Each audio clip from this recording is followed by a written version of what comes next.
Egy alkalommal Jézus ezt mondta a zsidóknak. Bizony mondom nektek, aki hallgatja az én tanításomat, és hisz abban, aki engem küldött, annak örök élete van. Nem sújtja őt az ítélet, mert átmegy a halálból az életbe. Bizony mondom nektek, eljön az óra, sőt már itt is van, amikor a holtak meghallják az Isten fiának szavát, meghallják és életre támadnak. Mert ahogyan az atyának élete van önmagában, ugyanúgy megadta a fiúnak is, hogy élete legyen önmagában. A fiúnak hatalmat adott arra is, hogy ítéletet tartson, mert ő az ember fia. Ne csodálkozzatok ezen. Eljön az óra, amikor a holtak meghallják az Isten fiának szavát, és előjönnek sírjaikból. Akik jót cselekedtek, feltámadnak és üdvözülnek. Akik rosszat tettek, feltámadnak és elkárhoznak. Ezek az evangélium igéi. Hallunk téged, Krisztus. Evangélium tanítása, legyen bűneink bocsánatjára. Kedveseim, a legfontosabb, amit mindenképpen meg kéne, hogy jegyezzünk ebből a dologból, először is az, hogy mindenki feltámad. Mindenki. A bűnös, a gonosz, mindenki feltámad.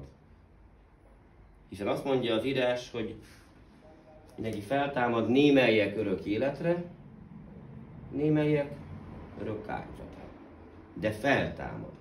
Tehát olyan nincs, hogy valaki azt mondja, hogy köszönöm szépen, én ebben az egészben nem hiszek, én köszönöm szépen nem kérek ebből a feltámadásos dologból, én ottan befeküdtem a sírgödörbe, ott felejtem magam.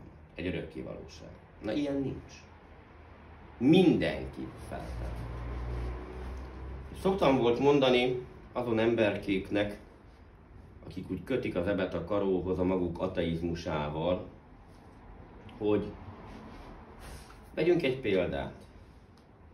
Van két ember, az egyik hívő, a másik ateista.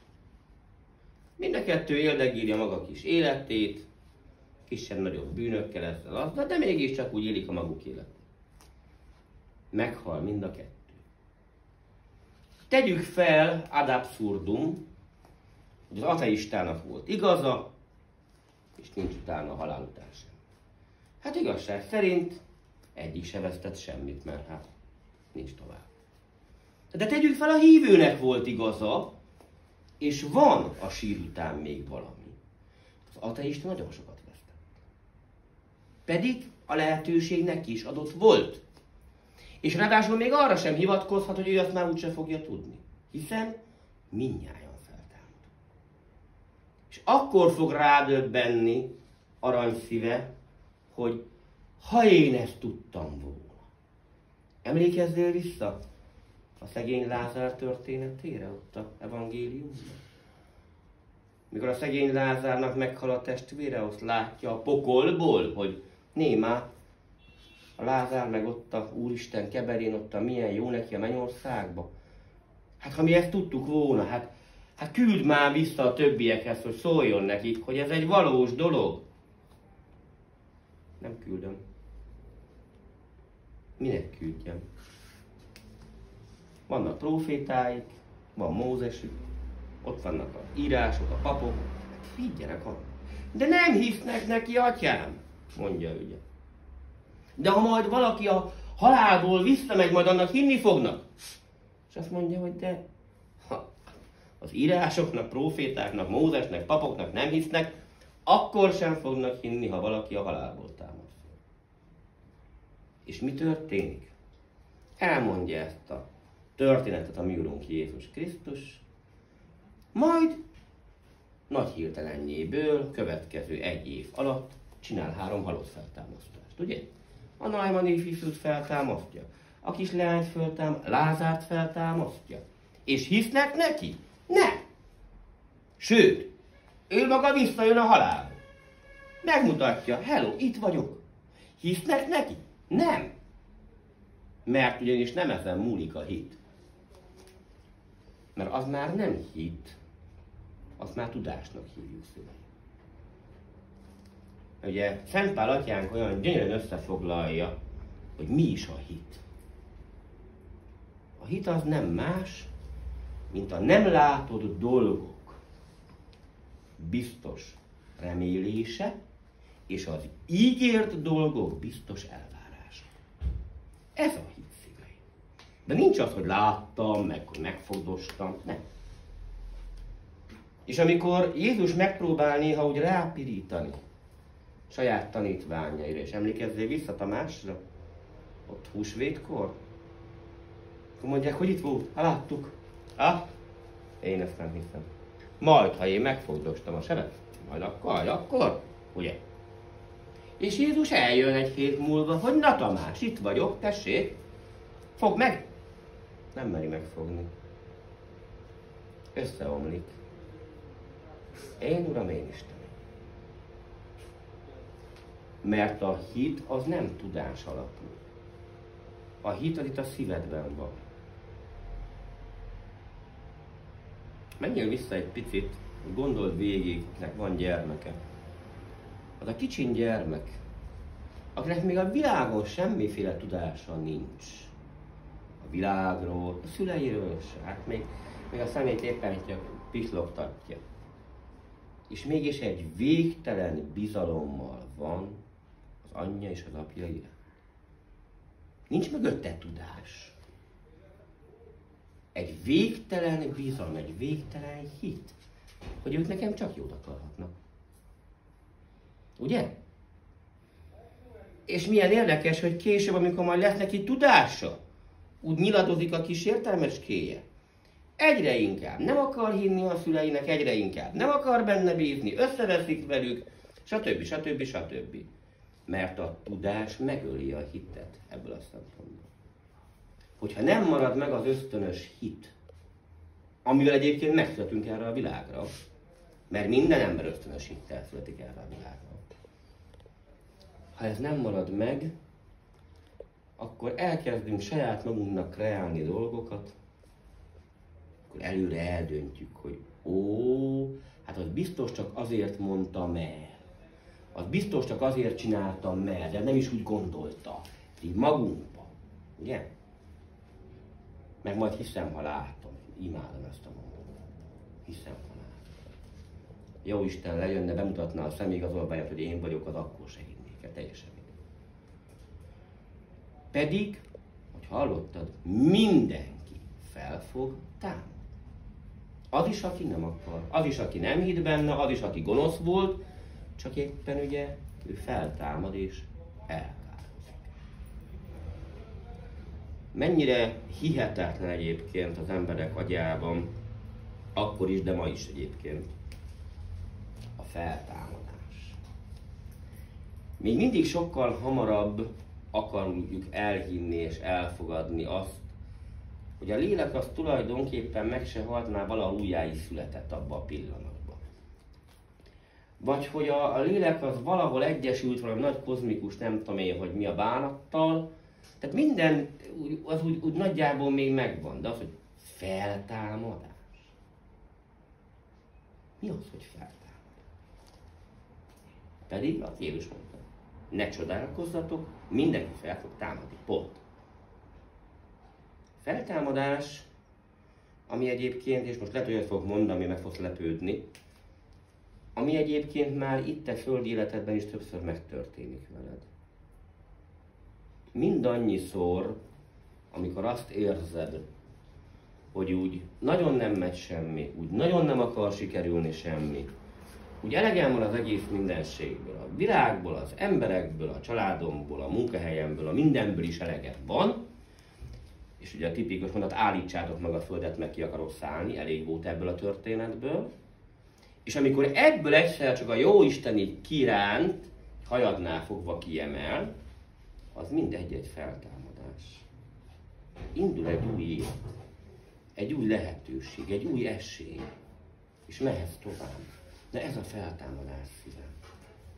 Amikor befejezzük ezt a földi életciklusunkat, akkor ő ugyanúgy felemel onnan abból a sírgödörből, kirángat onnan, és azt mondja, hogy na kedvesem, akkor most nézzük meg, hogy oké, van itten tovább, és van örök élet, de nézzük meg, hogy milyen lesz az számodra. Örök üdvösség lesz, vagy örök kárhozat. És persze azon lehet meditálni, meg vitázni, meg gondolkodni, meg teologizálni, hogy esetleg visszaküldi a Jóisten egy másik életciklusra, vagy nem tudom, angyalt csinál belőle, vagy nem tudom én, elküldi a családhoz, mint őrző. Ezen lehet, semmi gond. Hiszen ezek olyan dolgok, amire a Szentírásban tesz utalásokat, de egyértelműen nem mondja ki. Tehát ezen el lehet gondolkodni, de ami a biztos, mert azt viszont leírja a Szentírás, feltámadunk. Pont. Éppen ezért kell úgy élnünk az életet, ezt a földi életciklusunkat, hogy amikor feltámadunk, és odaállunk a Teremtő Isten elé, aki ugye azt mondja, most nézzük meg, nézzük végig együtt életet filmjét, mi lesz ennek a jutalma, üdvösség vagy kárhozat, akkor egy olyan filmet tudjál végignézni a Teremtő Atyáddal, amit jól esik végignézni. Nem egy horrort. Nem egy olyat, ahol elkezdeném magyarázni az atyának, hogy jaj, de ezt én nem így gondoltam ám. Nehogy azt így, dehogy így, hát ez csak egy véletlen volt. Nem magyarázkodunk. Amit megtettél, megtetted. És elég neki magyarázkodni teljesen fölösleges. Jobban tudja, mint te, hogy mit tettél, meg mit gondoltál. Éld úgy az életet, hogy ez a film az szép legyen. Amiért jutalom legyen az örök üdvösség. Hiszen benne volt utolsó sorokban, hogy min fog múlni a történet. Akik jót cselekedtek, azok üdvözülnek. Akik rosszat cselekedtek, elkároznak. És a veszőparipám, amit minden temetésen elmondok pont ezért, nem volt benne, hogy keresztény voltál, hogy katolikus voltál, hogy hottentotta voltál, hogy nem tudom mi voltál, nem. Jó voltál, vagy rossz voltál. Olyan gyönyörűen fogalmazta meg annak idején Szentsége a Dalai Láma, hogy nem sokat fog ám oda átérni, hogy mennyit imádkoztam, mert mennyit mentél templomba. A sokkal többet fog érni, hogy jó ember volt a hajószemel. És nit. És valóban, és ugyanezt mondta. Ez a lényeg. Ember legyél. Szeresd embertársadat, mint saját ember. És akkor jó ember vagy. És ha jó ember vagy, a szívedben a szeretet lakik, ha a szeretet lakik, akkor maga az Isten lakik, hiszen ő maga a szeretet, innentől kezdve örök üdvösség. Most ma, amikor a rendi szentmisében elhunyt rendtársainkért ajánljuk fel a szentmisét, őrejük gondolunk és őértük imádkozunk, akkor azért meg kell említenünk azt is, hogy magukat nagyon jó kereszténynek tartó jámbor emberek is bizony sokszor beleesnek abba a hibába, hogy úgy érzik, hogy annyira szent vagyok már, hogy én már nem is tudok mit elkövetni. Pedig erre is figyelmeztet a Szentírás, hogy aki úgy érzi, hogy áll, vigyázzék ám, hogy elleessék. Le van írva. És bizony legyünk teljesen őszinték, nagyon sok esetben papokat, szerzeteseket is megfertőz ez a fajta érzet. Hogy én már annyira szent vagyok, hogy én már bármit tehetek, én már bűnt se követek el, dehogy nem. Dehogy nem. Mert abban a pillanatban, mikor ez a gondolat felmerül egy egyházi személy lelkébe, ott valami nagyon fontos dolog eltűnt. Az pedig az alázat. Anélkül pedig az egészet úgy, ahogy van összecsomót, ki lehet tudni munkálni. Drága rendtársaink között is voltak olyan személyek, akiknek voltak olyan időszakai, amikor ezt gondolták magukról, és vissza kellett őket húzkodni a földre, hogy drágáim, nem így működik. Tehát attól én még igenis alázattal kell, hogy legyek a Teremtő Isten felé mindenek előtt. Alázattal kell, hogy legyek az egyház felé, előjáróink felé, alázattal kell legyek a hívek felé, mert hogy testvérem és nem alatvalóim, vagy a különbség. És attól még oda kell figyeljek az életemre, hogy amennyire csak lehetséges, teljesen úgysem lehet, de amennyire lehetséges, a bűnt és a bűnre vezető alkalmakat elkerülni. Sok harcot meg kellett velük vívjak, mire megértették, de Istennek kegyelméből csak sikerült velük megértetni. És azért én úgy érzem és úgy gondolom, hogy ott az utolsó pár hónapjukat mindegyik úgy tudta már leélni, hogy ezzel a lelkülettel. És én hiszem azt és tudom, hogy a Teremtő Isten megbocsát, megígérte. Azt mondta, kérd és én megbocsátok. Őszinte, tiszta szívvel kérd, és meg van oldva. És én hiszem, hogy kérték tiszta szívvel. És megbocsátott nekik a Teremtő, és így, kicsit furcsán hangzik, de amennyire csökken a létszáma a földi rendnek, annyival növekszik az égi rendnek, de a rendtagok mégiscsak megvannak, hiszen összeköt minket a szeretet, az az aranylánc, ami nem szakad meg a halállal, az megy tovább. És most őértük imádkozunk, hogyha bármi is lenne, bármelyik őjüknél is, amiről nem tudhatunk, hiszen csak a Jóisten tudja, akkor segítse őket a szentmise áldozat, hogy ezek letisztuljanak. És aki pedig már a teljes mennyország birtokát megkapta, azok pedig segítsék a földön élő rendtagokat, hogy a rend tudjon tovább élni és fejlődni. Nektek pedig csak annyit üzenek még egyszer, ne felejtsétek el, mindannyian feltámadunk. Ha akarod, ha nem. Amen.